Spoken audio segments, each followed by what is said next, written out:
Welcome into the DNVR Avalanche podcast presented by DRAFTKINGS Sportsbook. Go to there and use the DNVR code to get amazing odds boosts every single day. I've already been live for 5 hours today. How are you doing, Rudo? I haven't seen you in about 2.5 hours. We've been off the air for 2 whole hours. Great work. Anyway, it's been a hell of a day. Avs do have a hockey game today as well against the Oilers. Unfortunately, won't be enough time for Cogliano or Lehkonen to get here for tonight's game. Cogliano for sure will be here Wednesday. Expectations are Lehkonen should be good to go by then, but sometimes visa issues happen. We'll see.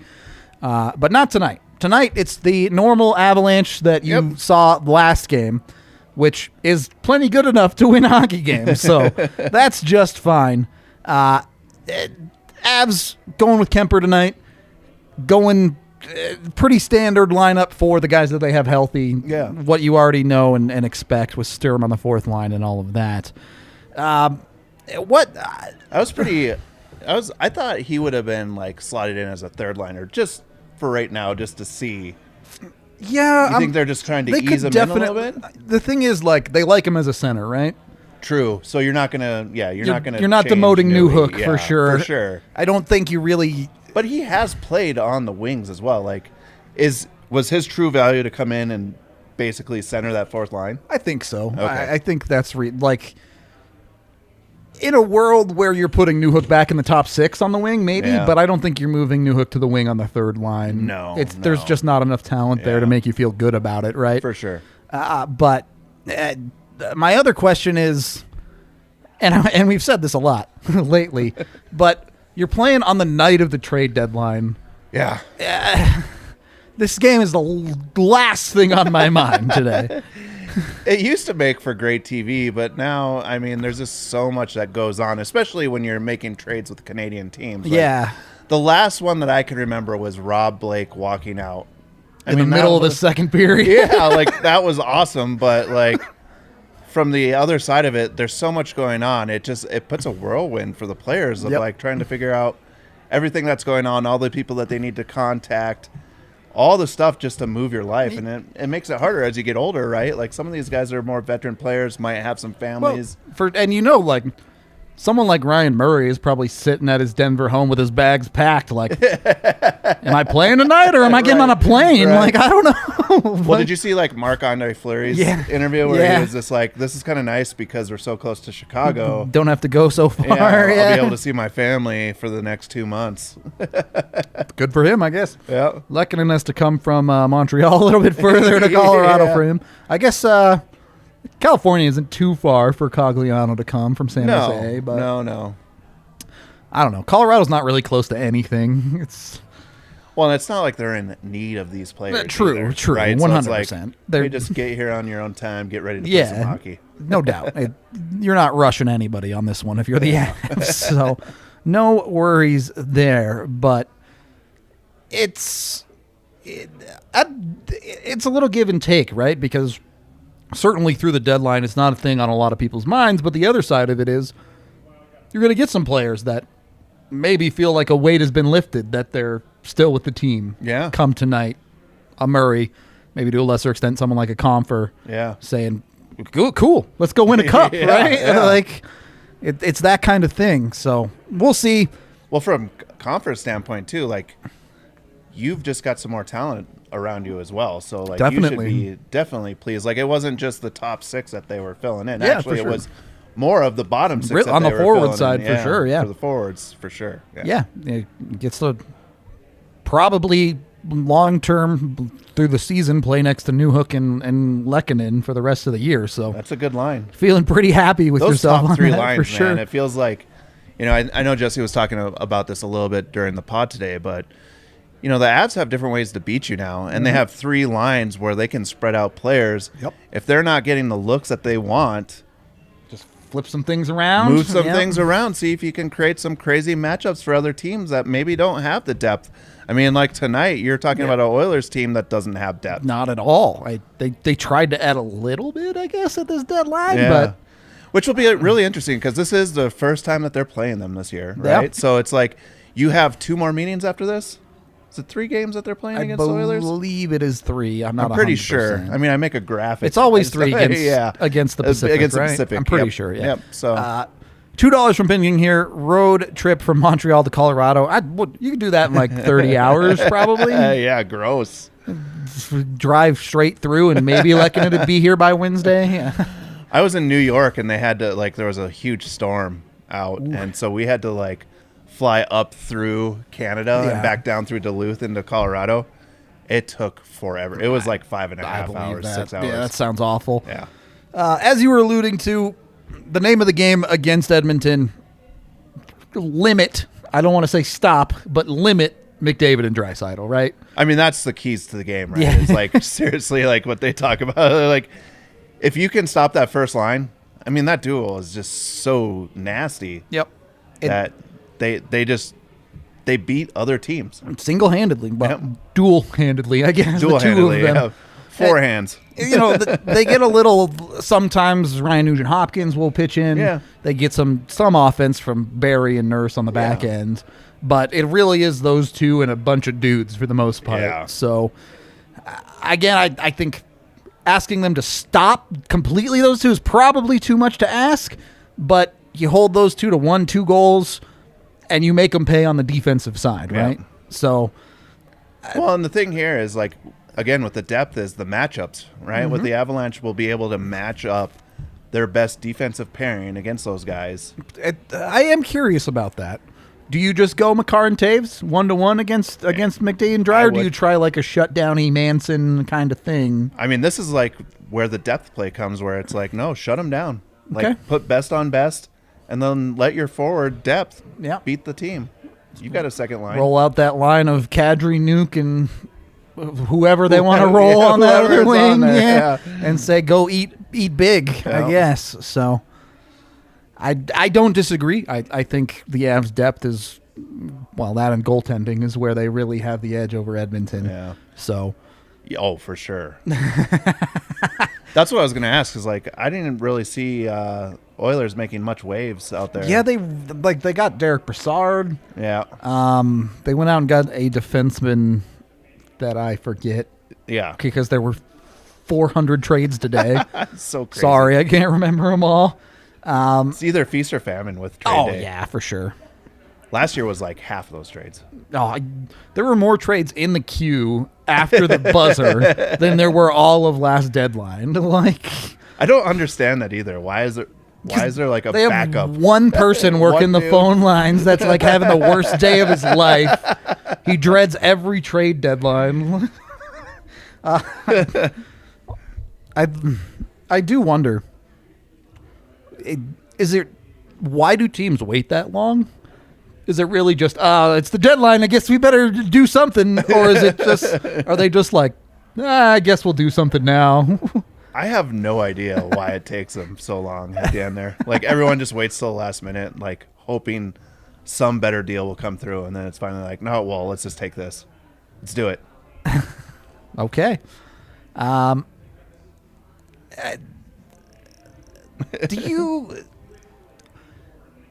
Do the Oilers scare you at all as a playoff team? Because AJ's talked about this a lot, where he's look, I think the Avs are a better team than the Oilers, but a player like McDavid can just win a series. Yeah. I don't know about a series. He's going to win some games for you. Okay. I think against a lesser team, he definitely could. I think the Avs just have so many weapons this year, so many ways to beat you. I think this is one of those things where you're really looking at Bednar to have a coaching plan against a team like this, because they are a one-dimensional team, right? For sure. You want to beat that team different ways if you have to. So a single in a series, they're going to win a few games. They're a good team. But if you just look, if you put all the players up against each other, there's no way that you think that the Oilers team the Avs add up to way more, right? For sure. They just can't outlast the Avs. Well, and you look at, again, Mike Smith as their that's an issue primary as well. goaltender, and Smith is a weird goalie, right? Because he has hot streaks. He played very well against the Avs in the playoffs a couple years ago. Didn't play well enough. Nope. And I think that's kind of the story of Mike Smith, is there's a bit of a hard ceiling there. Right. He has good games, and I mean, he's not a bad goalie, but Do you think that's in the back of his mind as well? Like what happened in Calgary? Probably. He remembers Nathan MacKinnon and Mikko Rantanen, I'm sure. But it's Edmonton just feels like a team that should be so much better than it is. Yeah. And they haven't. How long have we been saying that? Right. Though? They haven't done what the Avs have done, and they haven't built well around their stars. They just haven't gotten there. So, sucks to suck, I guess. It is an interesting conversation, though, where you have McDavid and Draisaitl, both of which have won MVP awards. The two at the top of that team, when you compare that to the Avs, and I don't think there isn't an Av that's going to win the Hart this year at this point. No. It's just not going to happen. But you look at the Avs and you say, there's at least three dudes that you could call their MVP of the season. Obviously, you have McKinnon and Makar. Teams or statisticians and people outside of the Avs kind of sphere in hockey have given a lot of nods to Mikko Rantanen as a potential MVP candidate. Landy was in the conversation when he's hurt now, so it's not going to happen. Right. But first of all, who are you taking as the Avs MVP? I'm going to go with Cale Makar this year. Okay. And I think I probably agree with you, but it's so hard to write off Nathan MacKinnon for things like that. It is, but you expect things from Nathan MacKinnon. Sure. And that's the goal-scoring ability. I mean, again, he was getting points. There's no issue there. Yeah. He just wasn't scoring goals, right? He was having a hard time. 22, 21 goals now, though? He found it. Yeah. Someone mentioning Nazem Kadri in chat, too, definitely could make a case for him this year. Yeah. So it's not, just to kind of hammer the point home, that it's not a two-man show in Colorado. No. And the other difference there is, like, the Avs, like, Cale Makar really is anchoring that Avs defensive. Oh, for sure. Like, lineup. So, you can single-handedly say who's the best defenseman on Colorado. Yeah, definitely Cale Makar. Okay. Who's the best forward on Colorado? There's a lot of candidates there, right? Yeah, it's more of a conversation. Right. Which is the funny thing, too, because in the MVP race, everybody gets mad with the Oilers, right? Yeah. Because it's like those two guys together. Yeah, they get to feast for sure. But cost Nathan MacKinnon an MVP a couple of years ago, arguably. But we don't have to go down that road. We don't have to have that conversation again. But it's a weird thing, right? Because a lot of people don't like leaning on defensemen as MVPs. Yeah. Whether it's because they get the Norris Trophy or whatever. Well, goals are sexy. Goals are sexy. Yeah. Can't argue with that. But Cale Makar has as many goals as Nathan MacKinnon this year. Yeah. So, granted, Mikko's one shy of 30, I think. Landy hit 30 before he got hurt. So, Avs don't lack any goal scoring. No. We'll leave it at that. Kadri's at 20-something.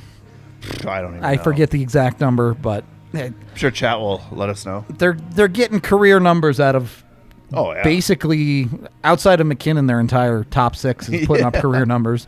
Landy was, Mikko more or less is, Kadri obviously is, Berkey is as well. Nuke, we talked about him. Nuke's already at a career high. 23 goals from Kadri. 23. Thank you. I appreciate it. We can just hit the super chat now. $5 from Banks. I missed the deadline show. What are the thoughts on the Lehkonen trade and how that will fit in a squad down the stretch? As far as Lehkonen himself, he makes the Avs significantly better. Think he's a great fit. Should drop in on that third line next to Newhook, add some significant defensive ability and some talent offensively next to Newhook. You have to really, really like that deal from Colorado side on the ice. Yes, giving up Justin Barron feels a bit expensive there, but you got to pay deadline prices to get good hockey players. Time will tell on that trade. For sure. I mean, you don't know anything right now, right? Because that's a prospect that we're talking about. He's been in the AHL for a year now. Yep.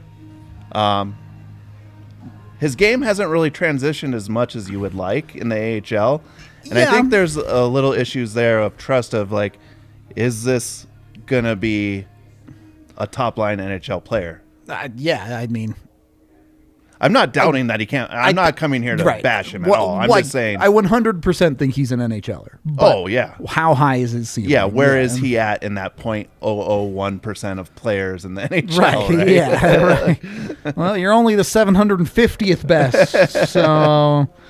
Well, that's what I always want to caveat when you talk about the NHL players and where they're going to land. It's not like you're dogging that person like they can't play the game. They're the best players in the world. Dude, it's such a small community of players that can play at that level. So you're talking about small nuances that make a big difference. And, some guys are just, team players. Yeah, totally. You put them on a team, and they can play well. And that works good in lower leagues, in college hockey. A lot harder to be that guy. Yeah, if you've got those systems in place, the NHL really shines the spotlight on the players because you need to be able to play team hockey, but you also have to be able to shine, right? You have to be able to make those moves, those decisions quickly. Even just to play an NHL system at the pace that NHLers play, you have to be so smart and so talented that you can't get away with just knowing the system well enough. You have to be able to execute it too. Yeah, and the funny thing, when you watch it on TV or if you watch it even in the stadium, if you're far enough removed from the ice, the game slows down, and you're why aren't they making those decisions? You get on the ice, you have about 3 milliseconds to make that decision. It's definitely a big step, and I do think losing Barron hurts for sure. Yeah, but it's a prospect. Was Barron going to help the Avs win a cup this year? No, probably not next year either. If you're looking at it, you could have had a conversation there, but he might crack the was lineup. Far from a lock for the roster or anything like that. So, if you are a believer in the Avs should go win a cup this year, I don't know how you don't really like the Lehkonen deal. Yeah, I think that's where everybody's at right now. If you look from Twitter and everything, it's win the cup or bust, basically. People always joke about the second round, getting out of the second round, but I really feel that everyone is cup or bust for this year. Yep. A lot of people comparing Lehkonen to Val Nichushkin. Yeah. Not quite going to bring the physical edge. He's just not quite as big as Val on that regard, but very strong defensively, has some finishing ability for sure. Undoubtedly, makes the Avs better. It makes Nui better. Yeah, for sure. I hope that line gels. That's going to be the greatest thing is watching that. Once they get this team established, what is it going to look like 1 week, from the trade deadline, and then 1 month, and then into the playoffs? Yeah, it's genuinely, you talk about the depth advantage. Lehkonen and Newhook and whoever they want to put on that other wing, you're going, yep. Yeah, whoever's feeling it that night can go on the other wing. Yeah. The Cogliano trade, I'm not a huge fan of. They gave up a 5th-round pick, though, so who cares? Who cares? Yeah. That's insurance, I guess. Right. Cogliano, does he really help your lineup that much? No, I don't think so. If you lose a couple bodies, he can drop in on your 4th line and not hurt you. Yep. Cool. Yep. and that really, the big moves that you're looking at this year are Lehkonen and then Manson from earlier. Yeah. And you're going, look, the Avs got better at forward, the Avs got better at defense. And they were already arguably the best team in the league. Yeah. So. And Lehkonen's a hustler. Oh, he works his ass off for sure. So him and Nui together, I want to see what that looks like with that type of grind on the third line. Get a little juice going there. Yeah. And again, I fully do expect to see a lot of the blender. Oh yeah. Throw Lehkonen on the right side and run a Lehkonen, Newhook, Nichushkin line if you want. Throw Newhook up with Kadri and drop Burakovsky down to play with Lehkonen and Comfer or whatever you want to do. The Avs can just give you so many looks. Yeah, they should be playing with the lineups before they go into the playoffs just to see if there's anything there that they can then go back to if need be during the playoffs if they run into somebody game plans the Avs really well because they've kind of understood what each line brings. Yep. Break it up. There you go. If you already know what you're doing, you know what you're doing. You're set. Easy life. Yeah. All right. The Avs spent some money today. Blais, are you going to make the people some money today? You know what? I'm hoping to. I think every one of my bets this time is a little bit in the minus here. In the minus taking column. Some more surefires tonight. Some people might not like these bets, though, but... A lot of Edmonton-sided bets here, kind of. Yeah, but let's take it easy here. Okay. because there's a story here. So first, Tell the story. Edmonton at Colorado under 6.5 goals. So you like some goaltending tonight. I think there's going to be some good goaltending. I think the Avs have the edge on this game. Why I took Kemper with 27.5 saves is because of that deadly first line. They're going to get their shots off. Yeah, But they Kemper's will. going to save them. Okay. Or else I'd take the over on 6.5. True enough. True enough. And then McDavid's going to get his shots. Oh, yeah. I had to take that one. It's minus 110. For Close comparison, to even money there, yeah. McKinnon is like 4.5 shots on goal, and it's minus 125. So you're just trying to find a little money there for sure. Yeah. I'm not betting with my heart. I'm betting with my brain. Your wallet, maybe. Yeah, my bank account, the one that's in the red. Based on your bets, I don't know how red it is, but It's the yacht fund. true. I got a big investment in the yacht. We did pretty well on the yacht fund for the 5-hour show, though. We appreciate your generosity. Only 21,990,000. I think probably across the year we're probably down to 998,000. We need that graphic of just a yacht with the number, and then it's just slowly like, ticking down. Slowly ticking down. That'd be Make it sure it's like 99 years to tick down to yeah, zero. it's the slowest ticker ever. Price goes up Yeah. every time Rudo buys a beer. Takes off the $7 or whatever. Okay, so I think it will be a fun game. Honestly, it's always fun to play guys like McDavid and Draisaitl. You know the Avs have sick talent, but it's been a long day. You just wish there was a break. I mean, not for the media, but like really for the players. It's like let the teams get established and then play on. Right, there's zero time to mentally decompress here. Yeah, because this is a huge game, but all these guys are thinking about the trades that happen, right? Yep. Like, I mean, the Avs didn't really lose too much in these trades. They lost Tyson Jost, right? Almost who directly And, replaced by yeah, what they got. on their roster. Yeah. That sits right now. So, I mean, there's other teams where it's like you're getting a whole new team. Yeah, some team. I mean, Philly sold off, but Seattle went full fucking fire sale. Basically, Yeah, I don't know if they have enough skaters to field a team right now. Like, Now you say fire sale? Hey, we got our bingo. All right. After you left, we got our bingo. yeah, Oh, no, you guys cheated. Only a little bit of cheating. But yeah, it's it's hard to mentally switch gears like that for sure to go right back into compete mode, I guess. But look, these guys are pro NHL players. This isn't their first rodeo. They know how to turn it up when they need to. Yep. I'm hoping for a good game. I'm not as big a believer on the under as Blais is tonight, but Oh, you're going over 6.5? I would take the over tonight Okay, for okay. sure. But we'll have to wait and see. Puck drop is roughly about 10 minutes away, so we are going to get out of your hair here, but we will be live for post game as well.